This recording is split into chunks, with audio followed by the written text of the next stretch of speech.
¿Ven? Sí, sí, sí, doctor, ya se ve. A ver, aprieto entonces, a ver ahí. Sí, doctor. ¿Se ve? Ya se ve. Sí, sí, sí, sí, doctor, ya se Se ve. ve. Ya, ¿ven ahí o quieren pantalla completa? A ver, ¿ven? Sí, doctor, sí se puede ver. Ya, entonces, ya. Entonces, ahora sí, ya. Muy buenas tardes, estimados estudiantes. Vamos a hacer la clase de hoy, dolor abdominal agudo y dolor abdominal crónico. ¿Sí? El dolor abdominal, algunas generalidades, ¿no? Es una causa frecuente de consulta pediátrica. El 15% de las consultas entre los 5 y 14 años corresponden justamente a dolor abdominal. Se suele acompañar frecuentemente de otros síntomas.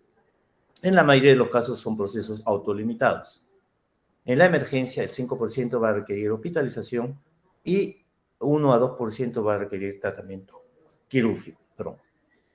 Son múltiples las posibilidades diagnósticas porque múltiples son los aparatos y vísceras comprometidas. Es por eso necesario tener conocimientos fisiopatológicos adecuados para el diagnóstico. Se está grabando, ¿no? Sí. Sí, doctor. Ya. Fisiopatología del dolor, gracias. La fisiopatología del dolor abdominal va a estar en relación o en función al origen y en la transmisión de las vías nerviosas, ¿no?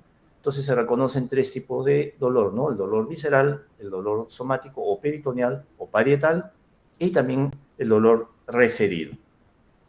El primer dolor, que es el dolor visceral, su origen va a estar en los receptores de las vísceras huecas o sólidas o en el peritoneo visceral, o sea, es el peritoneo que va a recubrir los órganos.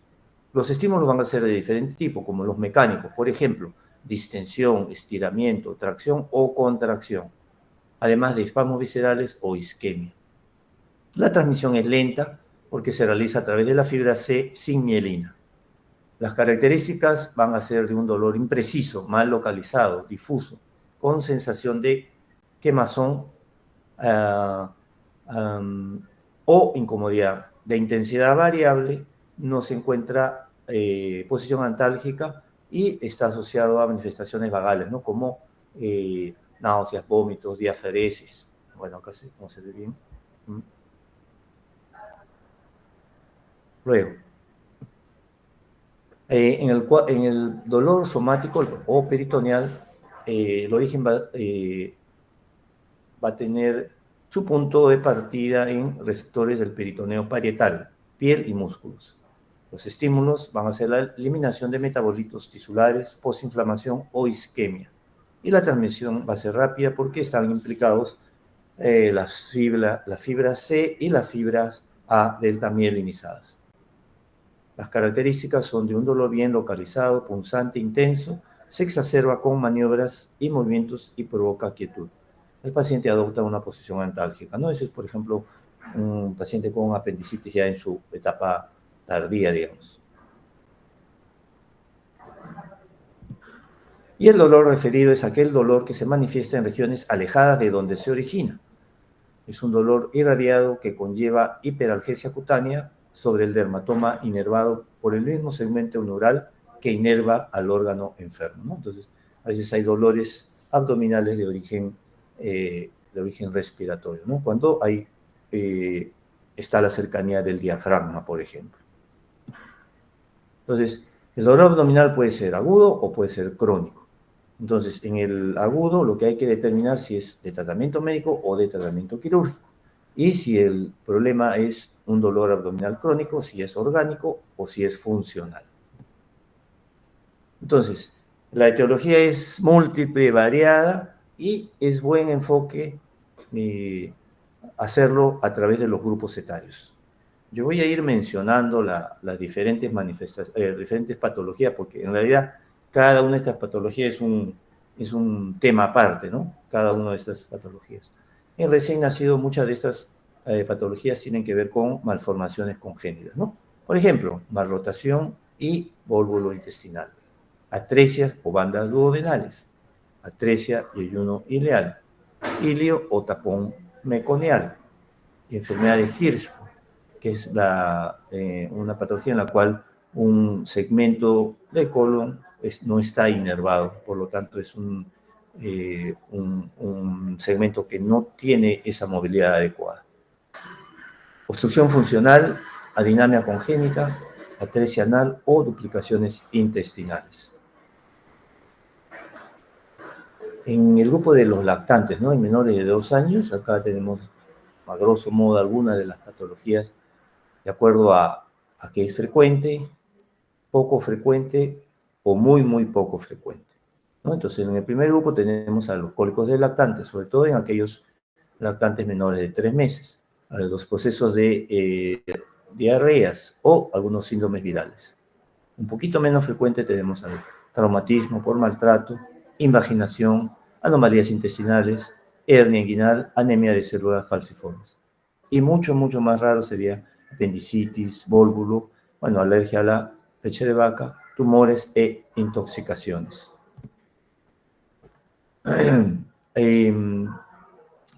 Aquellos pacientes de 2 a 5 años, también por frecuencia, lo más frecuente sería procesos diarreicos, infección urinaria, traumatismos, apendicitis, procesos respiratorios como neumonía, asma, anemia por células falciformes, infecciones virales, estreñimiento.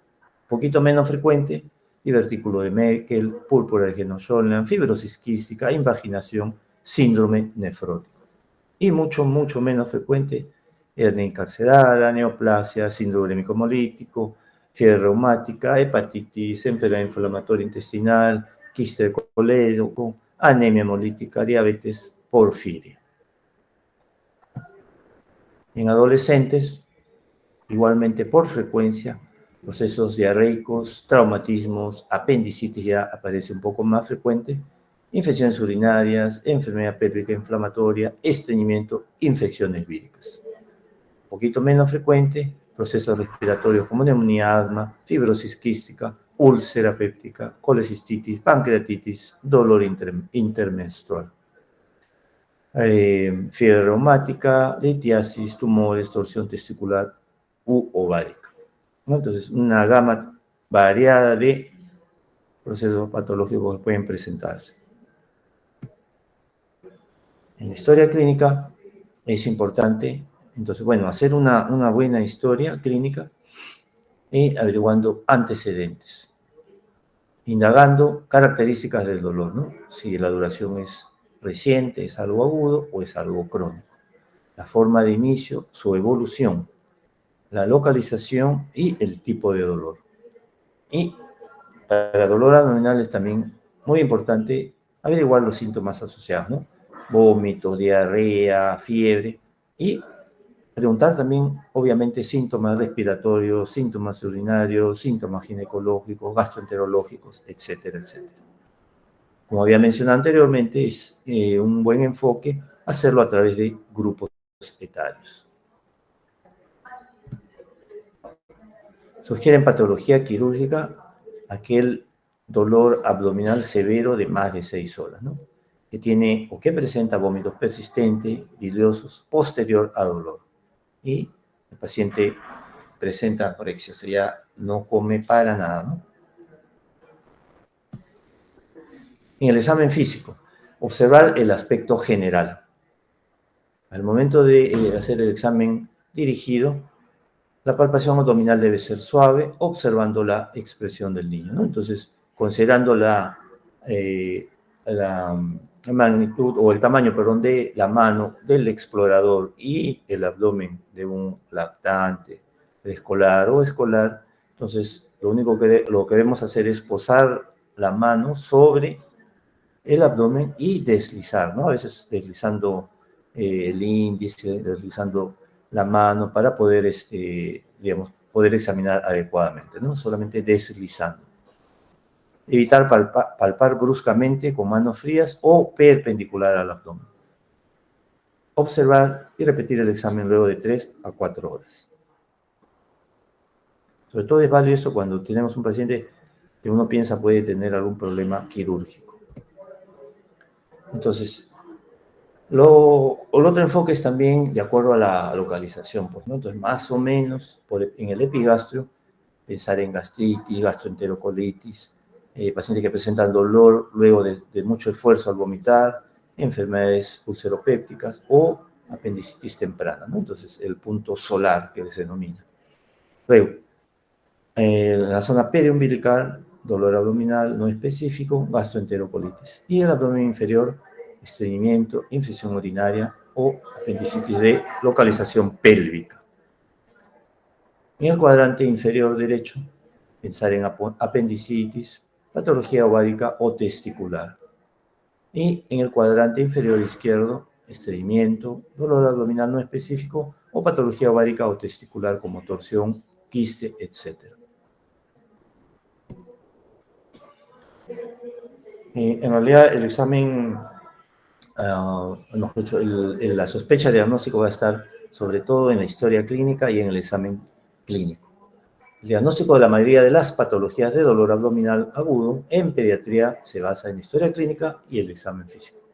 Los exámenes auxiliares van a confirmar la sospecha clínica. Es decir, de acuerdo a la sospecha clínica, uno solicitará aquellos análisis que puedan orientar o confirmar la sospecha diagnóstica.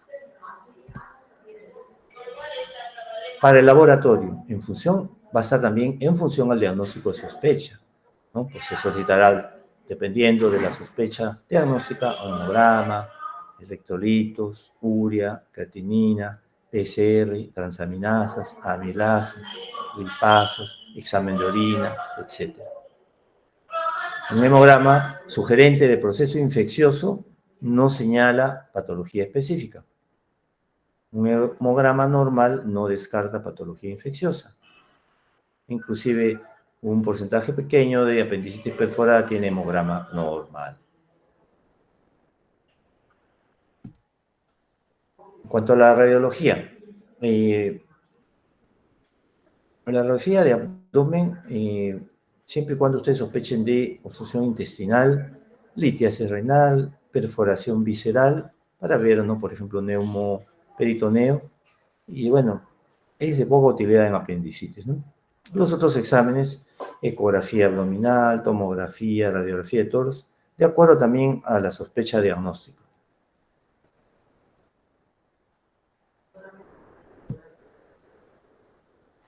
En cuanto a apendicitis, es la causa más frecuente de abdomen agudo en pediatría.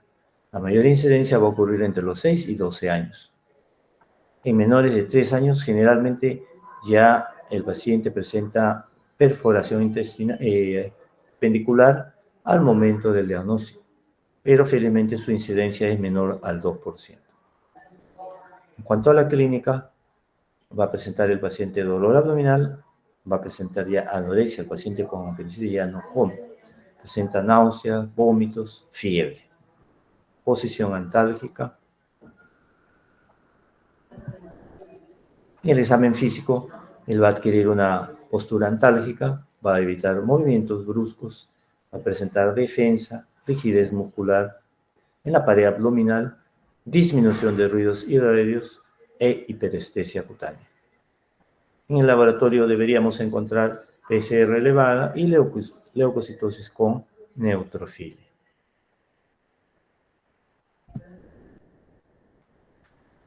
El siguiente acápite es el dolor abdominal crónico.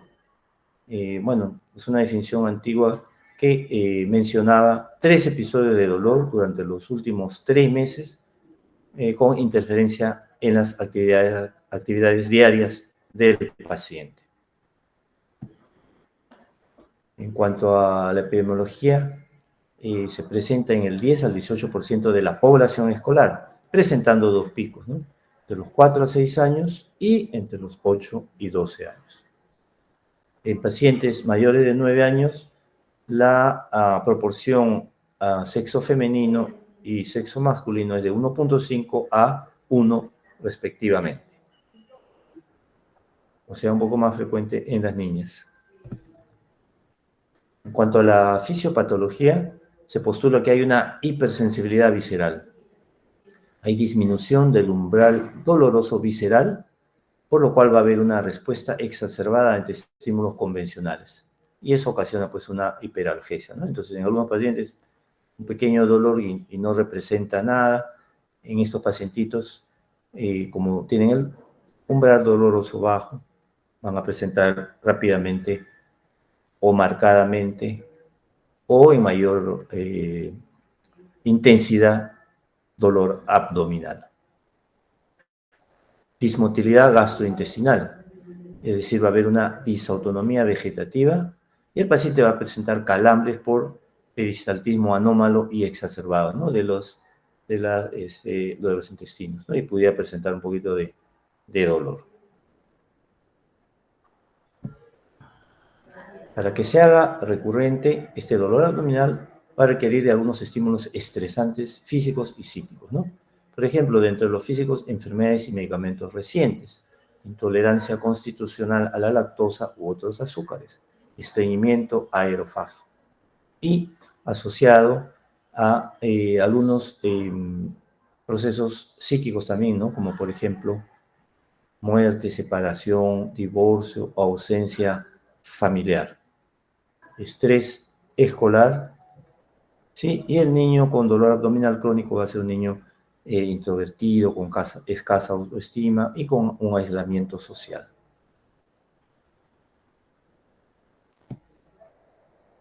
Entonces, el dolor abdominal debemos tratar de clasificarlo o tratar de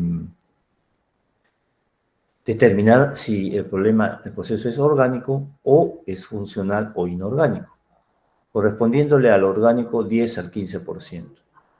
Y el resto, la mayoría, es no explicable por una alteración estructural o bioquímica, ¿no? Entonces, y es por eso que se empiezan a hacer algunos análisis para descartar primero lo orgánico. Y nuevamente, por procesos, mejor dicho, hacer el enfoque también por las zonas del abdomen, ¿no? Entonces, en el epigástrico, dolor episódico o persistente, el paciente puede presentar plenitud postprandial temprana, eructos, flatos, náuseas, vómitos, ¿no? Como una dispesia no ulcerosa. Periumbilical, bueno, infraumbilical, hay cólicos, distensión abdominal, meteorismo, y no es metabolismo, es un meteorismo, alteración en la consistencia o frecuencia de las heces, ¿no? Tipo colon irritable. Bueno, acá la palabra no es metabolismo, sino meteorismo. Meteorismo, en la parte donde dice, en la penúltima línea. El dolor abdominal funcional, algunas características. No se va a presentar en mayores de 5 años, es paroxístico, puede presentarse en cualquiera de las zonas del abdomen, es un dolor sordo, agudo, tipo cólico sin irradiación. Va a haber intervalos libres de síntomas, no hay una relación con actividades, comidas o patrones de defecación, pero interfiere con la actividad normal. Bueno, y el examen físico y los exámenes auxiliares que uno realiza suelen ser normales. En cambio, el paciente que presenta dolor abdominal orgánico va a ser aquel paciente menor de 5 años que ya va a presentar síntomas que ya preocupan, ¿no? Por ejemplo, fiebre, disminución de peso, desaceleración del crecimiento, síntomas articulares, presenta vómitos biliosos o con restos de sangre, un dolor que va a despertar al niño por las noches y dolores que se pueden irradiar a espalda, hombros, extremidades. Puede presentar ya disuria, hematuria o dolor en flanco, ahí es flanco también, no es franco, es flanco.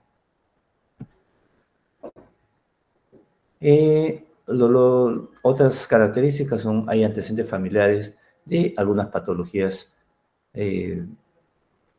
digestivas u de otro tipo. Puede haber enfermedades perianales, ¿no? Fístulas, fisuras, colgajos cutáneos, ¿sí? Puede haber sangre oculta en heces o sangrado macroscópico. Y el laboratorio va a presentar, pues, obviamente, algunas alteraciones, ¿no? Leucocitosis, BCG aumentada, baja albúmina, anemia, etcétera, etcétera, ¿no? Entonces, ahí otra vez hacer el diagnóstico diferencial o ponerse a buscar qué es la patología de fondo que está ahí. Entonces, otra vez, muchas son las causas orgánicas de dolor abdominal en un paciente que presenta dolor abdominal crónico, ¿no? Por ejemplo, gastrointestinales. esofagitis, gastritis, úlcera, malrotación, pólipos, estreñimiento, parasitosis, cuerpo extraño, tumores, procesos biliares, hepatobiliares, etcétera, etcétera.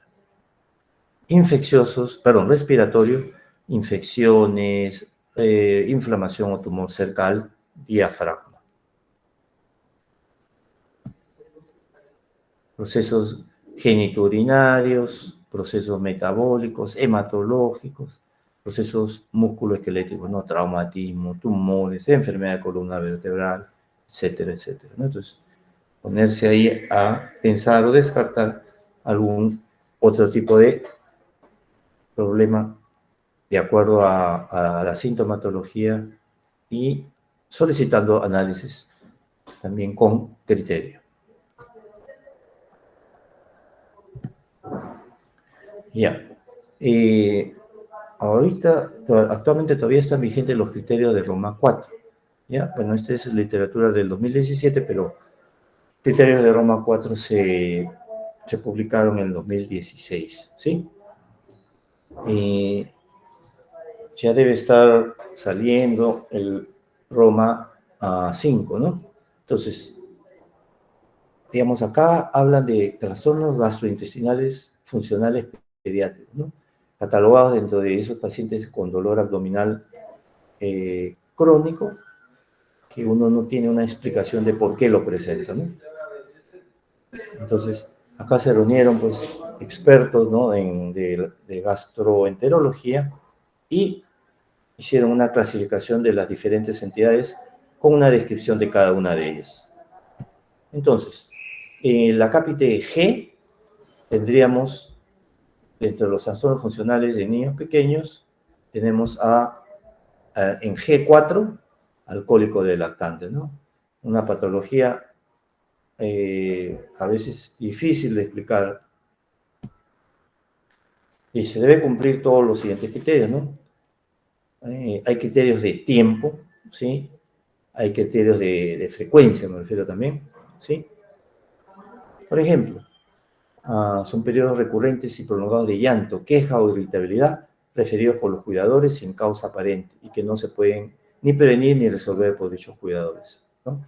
El paciente está creciendo normal, no tiene fiebre ni una otra enfermedad evidente.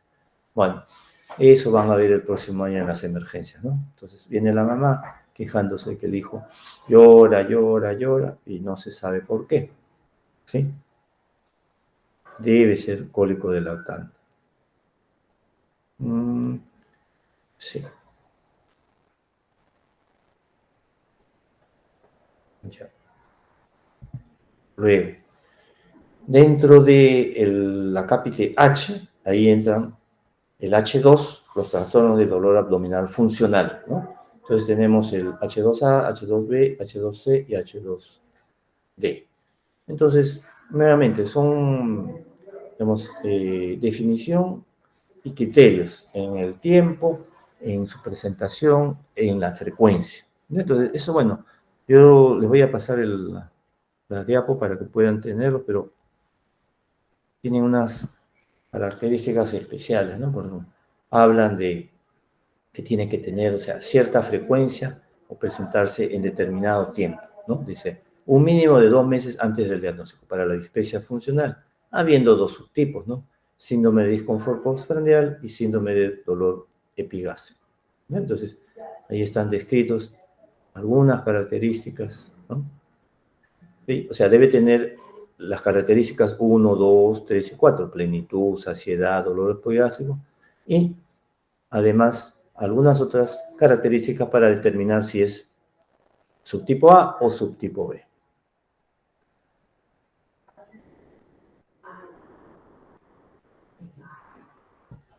El síndrome de intestino irritable, nuevamente, tiene una caracterización, una descripción dentro de un tiempo, dentro de una frecuencia, ¿no? Dice, al menos 2 meses, al menos 4 días al mes, ¿no? Y algunas características, ¿no? Relacionadas a la deposición, cambio en la frecuencia, cambio en la forma y apariencia de las deposiciones. Los síntomas no se pueden atribuir a otra enfermedad después de una evaluación médica adecuada. Luego, la H2C es la migraña abdominal. Igualmente, tiene que tener una característica dentro de un espacio de tiempo y con cierta frecuencia, ¿sí? Y las características son pues, anorexia, náusea, vómitos, cefalea, fotofobia, palidez. No atribuibles a otra enfermedad después de una evaluación médica adecuada. El otro es el dolor abdominal funcional no específico, ¿no? ¿Sí? Nuevamente, criterios de tiempo, criterios de frecuencia, criterios clínicos y síntomas no atribuibles a otra enfermedad después de una evaluación médica adecuada. Entonces, estos son los criterios de Roma para el G4 y H2, H2A, B, C y D, como características de esos dolores abdominales que uno ve y no se sabe por qué presenta esto el paciente. En el diagnóstico hay que realizar una evaluación clínica completa, anamnesis, o sea, historia clínica y examen físico. Indagar antecedentes, indagar factores desencadenantes y evaluar el entorno social, escolar y familiar.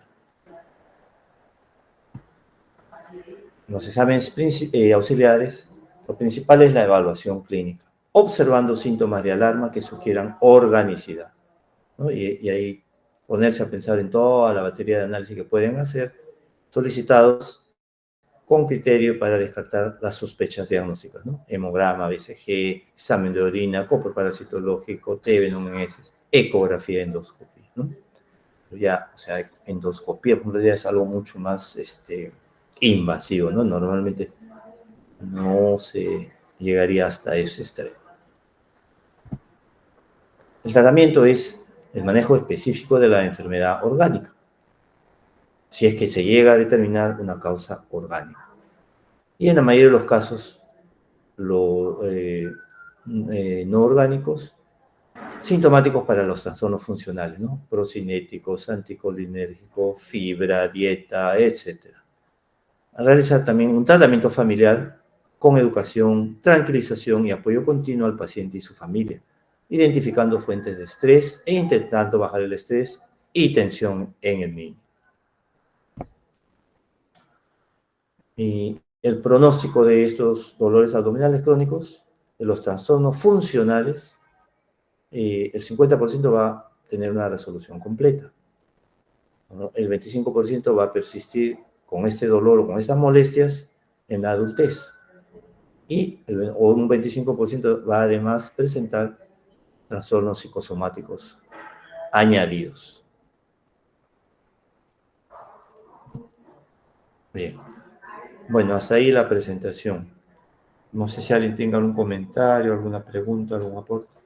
Igual yo les voy a mandar a la delegada para que puedan tener la presentación.